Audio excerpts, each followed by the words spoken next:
안녕하세요. 날씨아재 방기성 TV입니다. 오늘은 이번 주 날씨와 함께 겨울철 스나이퍼 블랙 아이스에 대해서 알아보도록 하겠습니다. 이번 주는 주 초반에는 평년보다 약간 기온이 낮다가 주 후반에는 평년보다 기온이 약간 높은 날씨가 이어지겠는데요. 현재 산둥반도 부근에 이동성 고기압이 위치해 있죠. 이번 주에는 강한 시베리아 고기압의 확장이 예상되지 않습니다. 그러니까 이 고기압이 이동성 형태로 북쪽에서 내려오기도 혹은 동서로 이동해 나가기도 합니다. 다만 이제 5일 오후부터 6일 오전 사이에 제주 먼 남쪽 해상으로 저기압이 통과해 나가는 것이 아주 유일한 변화라고 할 수가 있는데요. 따라서 이번 주에는 특이한 날씨는 발생하지 않을 것으로 보입니다. 수도권을 중심으로 좀 예보를 해준다면 3일 월요일은 맑은 오후 흐려지겠고요. 4일은 흐리고 중북 부지방으로는 약간 눈발이 날릴 가능성이 있습니다. 5일 날은 구름이 많겠고요. 제주 지방은 흐려져 비가 내리겠습니다. 6일은 맑겠고요. 7일도 맑고 8일은 수도권은 흐린 가운데 눈 또는 비가 예상이 되고요. 9일은 맑겠지만 동해안 지방으로는 눈이 내리겠습니다. 앞에서 말씀드린 것과 같이 기온 변화가 크지 않습니다. 서울 지방 최저 기온은 3일, 그러니까 월요일이 영하 7도, 4일이 영하 5도, 5일이 영하 8도, 6일이 영하 5도, 7일이 영하 5도, 8일이 영하 4도, 9일이 영하 6도로 월요일과 수요일은 평균보다 춥지만 나머지 날들은 비슷하거나 다소 높습니다. 날씨의 특징이 비교적 적은 주가 될 것 같아서 이번 주에는 겨울도로의 스나이퍼라고 부르는 블랙 아이스에 대해 소개해 보도록 하겠습니다. 블랙 아이스란 눈이 내린 후 기온이 올라 도로에 쌓인 눈이 녹았다가 밤이 되면 다시 기온이 내려가면서 얼어붙게 되죠. 그런데 이때 얼음이 얇게 어는 경우 아주 이 맑은 얼음, 이제 저희들은 클리어 아이싱이라고 부르는데 클리어 아이싱의 형태가 되다 보니까 도로색인 아스팔트색으로 우리 눈에만 보입니다. 그러니까 우리 눈에는 얼음이 얼어 있는 것 같이 보이지 않다 보니까 경계를 하지 않게 되는 것이죠. 따라서 의외로 블랙 아이스로 인한 교통사고가 많이 발생하고 또 대형사고도 발생을 하는데요. 반드시 눈이 녹아서만 생기는 것은 아닙니다. 비가 내린 다음에 기온이 내려가면서 도로에 얼음이 생길 경우에도 발생을 하고요. 안개가 짙게 낀 날 산악 쪽에서 또 많이 발생을 합니다. 안개가 도로면에서 얼어붙으면서 발생하게 되는 건데요. 저도 계룡산 밀목재라는 곳에서 블랙 아이스를 만나서 정말 죽을 뻔했던 그런 기억이 있습니다.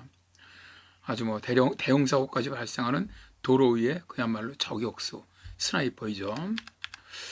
그런데 블랙 아이스가 만들어진 원인은 다시 한번 정리를 해보면 눈이 녹아서 얇게 도로에서 얼었을 때, 다음에 두 번째는 비가 내린 후 기온이 내려가면서 도로에 얼음으로 얼어붙었을 때, 세 번째는 안개가 낀 날 기온이 낮은 산악도로에서 얼음으로 얼어붙었을 때, 세 가지 경우입니다. 주로 블랙 아이스가 만들어지는 시간은 새벽에서 아침 시간 됩니다. 블랙 아이스의 얼음이 아주 매우 얇기 때문에 해가 뜨면 바로 녹아버리고요. 또 낮에 차들이 많이 다니면 바로 녹게 되죠.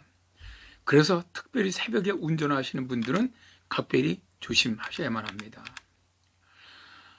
제가 당했던 블랙 아이스는 산에 끼어있는 안개가 얼어붙었는데 도로에는 아무런 표시가 없었거든요. 그래서 거의 걱정하지 않고 산 위로 온전에 올라갔는데 도로가 아주 매우 미끄러운 정말 그런 블랙 아이스로 뒤덮여 있었던 것이죠. 그래서 안개라든가 혹은 비가 내리는 후 기온이 내려가는 아침이나 이럴 때 산악지방에서는 블랙 아이스 가능성이 아주 매우 높고요.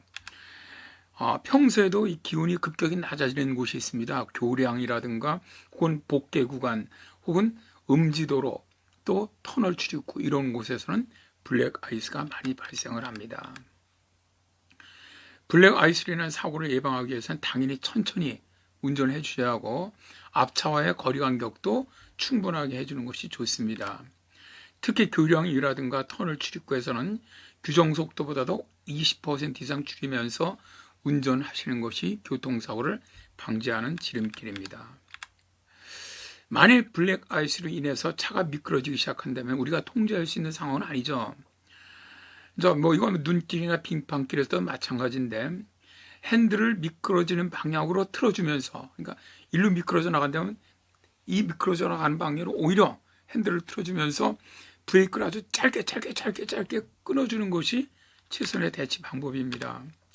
제가 예전에 알프스 산맥을 넘어서 이탈리아로 가던 운전자가 빙판에서 미끄러졌을 때 계곡으로 떨어지지 않고 살아났던 이야기를 쓴 책을 갖다 읽은 적이 있었는데, 그 눈길에서 제 차가 바로 이 스핀을 먹었죠. 그래서 쭉 미끄러져 나간 적이 있었는데요. 그 책을 읽은 기억이 있어서 무의식적으로 미끄러지는 방향으로 핸들을 돌렸었습니다. 제가 바로 앞에서 말씀드린 내용인데요. 대개 이제 많은 분들은 차가 미끄러지면 무의식적으로 미끄러지지 않으려고 반대 방향으로 이 핸들을 돌리게 되는데, 이럴 경우 스핀 현상이 더욱 심각해집니다. 그리고 앞에도 말씀드렸지만 브레이크도 아주 짧게 끊어서 밟아주셔야만 제동이 됩니다. 그리고 마지막으로 겨울철 운전하실 때 꼭 타이어 점검 해주시길 부탁드립니다. 타이어 마모 상태라든가 공기압, 그거를 체크해 주시는 것이 생명을 지키는 지름길기도 하죠. 올겨울 건강하고 안전하게 보내시기를 기원드립니다. 감사합니다.